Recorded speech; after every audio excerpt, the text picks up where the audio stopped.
Dear students, next video में हम फिर कुछ क्वेश्चंस लेकर उपस्थित हुए हैं, है ना। और कुछ पेडागोजी से संबंधित गणित शिक्षण पे आधारित जो क्वेश्चंस पूछे जाते हैं वो भी हैं यहाँ पर। देखें सबसे पहले इन्हें, गणित का शिक्षक अज्ञात से ज्ञात की ओर शिक्षा सिद्धांत का पालन किस विधि में करता है। मतलब अज्ञात से, जो चीज़ अज्ञात है उससे शुरुआत करके और ज्ञात की तरफ बच्चों को लेकर आता है, तो कौन सी विधि का उपयोग करता है। खेल विधि, प्रदर्शन विधि, आगमन विधि या निगमन विधि।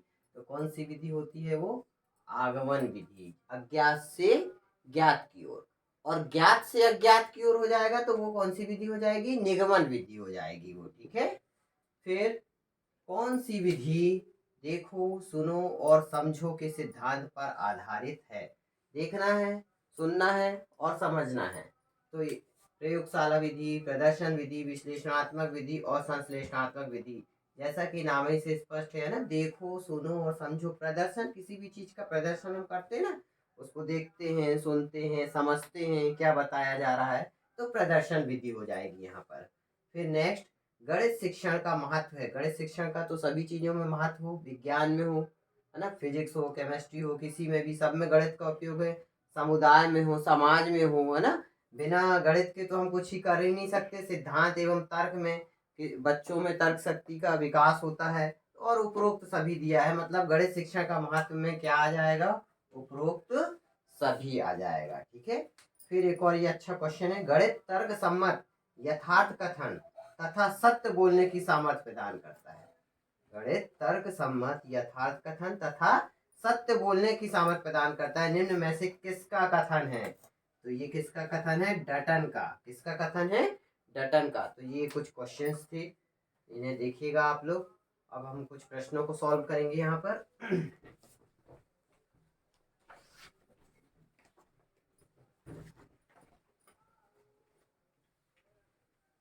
फर्स्ट क्वेश्चन दिया हुआ है, बहुत ही बढ़िया क्वेश्चन है।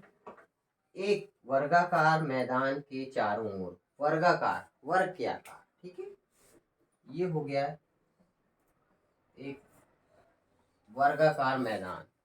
ठीक है, वर्गाकार मैदान के चारों ओर बाड़ लगाने के लिए कितने मीटर फीते की आवश्यकता होगी। यहाँ पर चारों तरफ, है ना, यहाँ यहाँ यहाँ और यहाँ चारों तरफ क्या लगा रहा है, वो फीता लगा रहा है। तो कितने मीटर फीते की आवश्यकता होगी यदि उस मैदान का विकर्णवत रास्ता, विकर्णवत ये रास्ता कितना दिया गया है, 15 करनी 2 मीटर।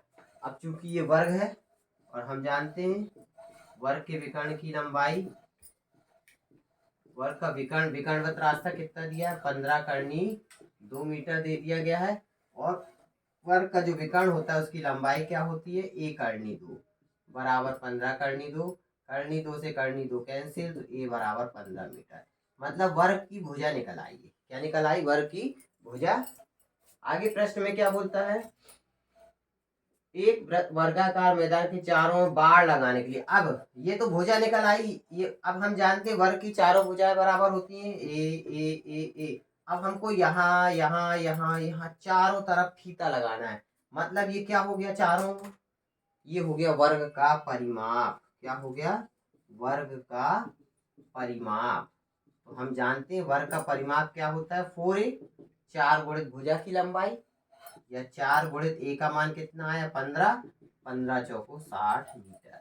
या ऐसे भी समझ सकते हैं, भुजा कितनी आ गई, 15, यहाँ 15 मीटर का पड़ा, यहाँ 15 मीटर, यहाँ 15 मीटर, यहाँ, तो परिमाप मतलब सभी भुजाओं का योग, 15, 15 30, 15 30 45 और 15 60। इस तरीके से ये 60, या फार्मूले का भी उपयोग कर सकते हैं, वर्ग का परिमाप 4 गुणित भुजा की लंबाई 4a, इससे भी हम निकाल सकते हैं। नेक्स्ट दूसरा क्वेश्चन,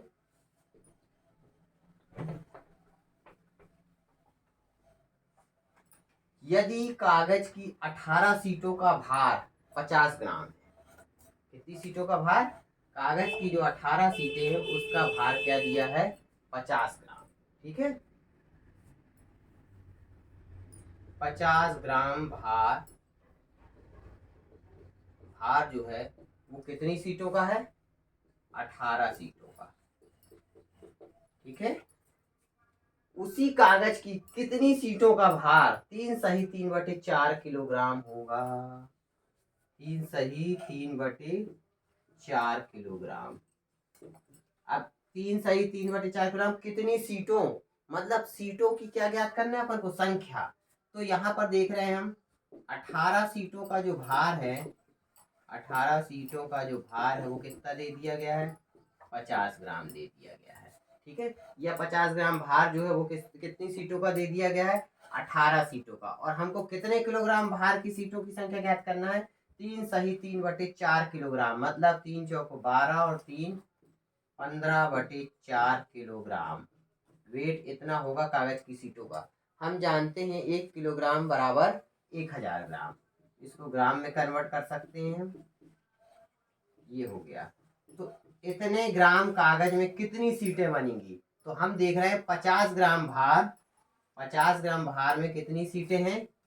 18 सीटें। तो 1 ग्राम भार होगा अगर कागज का, है ना, तो 1 ग्राम भार में सीटों की संख्या कितनी हो जाएगी? 18/50 सीटें। ये 50 बटे में चला जाएगा 1 ग्राम भार में। और हमको कितने ग्राम भार में सीटों की संख्या निकालनी है?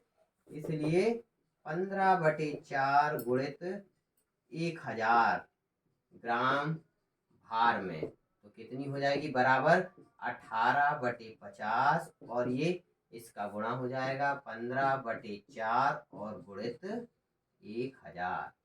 शून्य से शून्य कटा, 5 एकम 5, 5 दूनी 10, 5 शून्यम शून्य, और काट ले, 2 दूनी 4, 2 धाम 20, 2 एकम 2 और 2 नाम 18। क्या आ गया? 9 गुणित 15 और गुणित 10, 15 नंबर 135 और गुणित 10 अर्थात 1350 सीटें। सीटों की क्या निकल आएगी? संख्या। 1350 सीटें कही दिया, ऑप्शन ए दिया हुआ है, 1350 सीटें ये निकल आई। नेक्स्ट अगला क्वेश्चन बहुत ही बढ़िया है, देखना। क्वेश्चन नंबर 3 क्या दिया हमको? एक चित्र दिया हुआ है ना, तो आकृति में x धन y धन z का मान है। ये एक त्रिभुज बना हुआ है और उसमें बहिष्कोण बना दिया गया है। क्या बना दिया गया है? बहिष्कोण।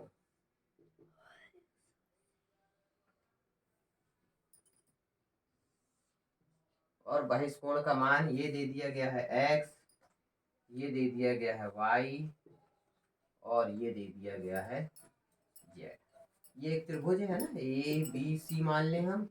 तो आकृति में x plus y plus z का मान ज्ञात करना है। ये जो बहिष्कोण दिए हैं x, y और z, इन तीनों का योगफल ज्ञात करना है। किसकी वैल्यू फाइंड करना है? x plus y plus z का मान ज्ञात करना है।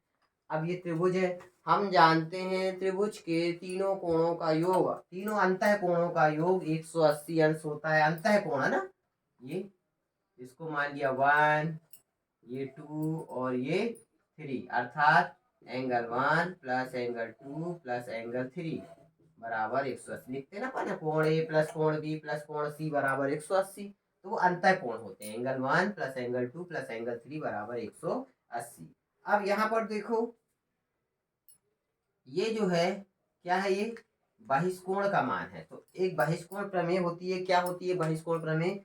बहिष्कोण का जो मान है वो अंदर के दो कोणों के योग के बराबर होता है। तो अंदर के दो कोण कौन से होंगे? ये वाला नहीं होगा। यदि x का मान हम ज्ञात कर रहे हैं, x का मान हम ज्ञात कर रहे हैं, तो x का मान जो होगा वो 2 नहीं लेंगे, फिर क्या लेंगे? एंगल 1 और एंगल 3। एंगल 1 प्लस एंगल 3 के योग के बराबर होगा। इसी प्रकार जब y लेंगे हम, बहिष्कोण है y, तो 3 नहीं लेंगे, तो क्या लेंगे फिर? एंगल 1 और एंगल 2, एंगल 1 प्लस एंगल 2। और z लेंगे, z लेंगे तो फिर क्या नहीं लेंगे हम? 1 नहीं लेंगे। तो 1 नहीं लेंगे तो फिर अंतः कोण कौन से बच गए?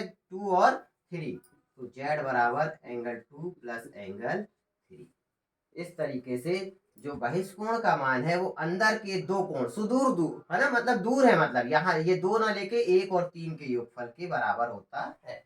इन तीनों को जोड़ देंगे हम, तो आ जाएगा क्या? x plus y plus z बराबर एंगल 1 और एंगल 1 2 हो गया है ना, एंगल 2 और एंगल 2 ये भी 2 हो गए, और एंगल 3 और एंगल 3 ये भी 2 हो गए। दो वैनिश निकाल लेंगे तो angle 1 plus angle 2 plus angle 3, और 2 इंटू इसकी वैल्यू हमको पता है, angle 1 plus angle 2 plus angle 3 का जो मान है 180 अंश होता है, और 180 में 2 का गुणा कर देंगे तो कितना आ जाएगा 360। X plus y plus z बराबर 360 अंश। इसका राइट आंसर कौन सा हो जाएगा, सी वाला, है ना। X plus y plus z का मान 360 अंश। तो इस तरीके से ये प्रश्न पूछे जाते हैं। एक क्वेश्चन और देखें,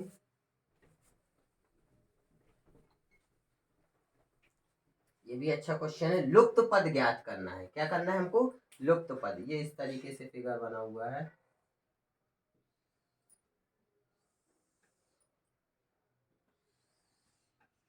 ये क्या दिया है हमको यहाँ पर 11, ये क्वेश्चन मार्क है यहाँ पर, ठीक है। और ये 165 165, यहाँ क्या दिया है 7 2, और यहाँ 70 70। लुप्त पद ये वाला पद है ना। तीन तीन भाग है यहाँ, 1 2 3, इधर नीचे भी 1 2 3, ऊपर भी। और ये क्वेश्चन मार्क मतलब इसकी वैल्यू ज्ञात करना है। हमने मान लिया क्या, ये x मान लिया, ठीक है। अब इसका मान हमको चाहिए।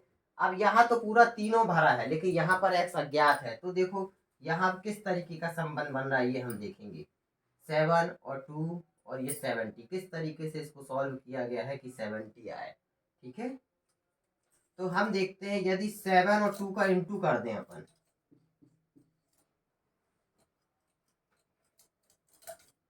7 दूनी 14, ठीक है। और फिर उसमें कितने का इंटू कर दें, 5 का इंटू कर दें। तो 7 इंटू 2 इंटू 5 बराबर कितना आ जाता है 70। 7 दूनी 14, 14 पंचे 70। तो यही यहाँ पर होगा, इधर 7 इंटू 2 इंटू 5, तो यहाँ क्या हो जाएगा 7 और 2 है, यहाँ 11 इंटू एक्स है, 11 इंटू एक्स, और इंटू क्या कर दें इसमें भी अपन 5 कर दें, है ना। तो बराबर में यहाँ 70 आ रहा, तो यहाँ कितना आ जाएगा 165 आ जाएगा। अब x की वैल्यू यहाँ पर हम ज्ञात कर लेंगे, x बराबर 165 अपॉन 11 इंटू 5। 11 एकम 11, 11 एकम 11, 5 16, 11 पच्चीस 55, 5 एकम 5, 5 दिया 15। इस तरीके से अज्ञात वैल्यू x की जो वैल्यू है वो 3 आ जाती है। तो यहाँ पर 3 दिया हुआ है, आंसर बी को हम क्या कर देंगे, टिक कर देंगे। इस तरीके से ये कुछ क्वेश्चन थे। कुछ और क्वेश्चन लेके हम फिर मिलते हैं। और ये वीडियो आप लोगों को अगर अच्छा लगे तो इसे लाइक और शेयर करें, और जिन लोगों ने सब्सक्राइब नहीं किया है वे भी करें, जिससे कि हमारे आने वाले वीडियो आप तक पहुंच सकें। और हम प्रयास करेंगे ज़्यादा से ज़्यादा वीडियो बनाने का। फिर मिलते हैं नेक्स्ट वीडियो में। जय हिंद।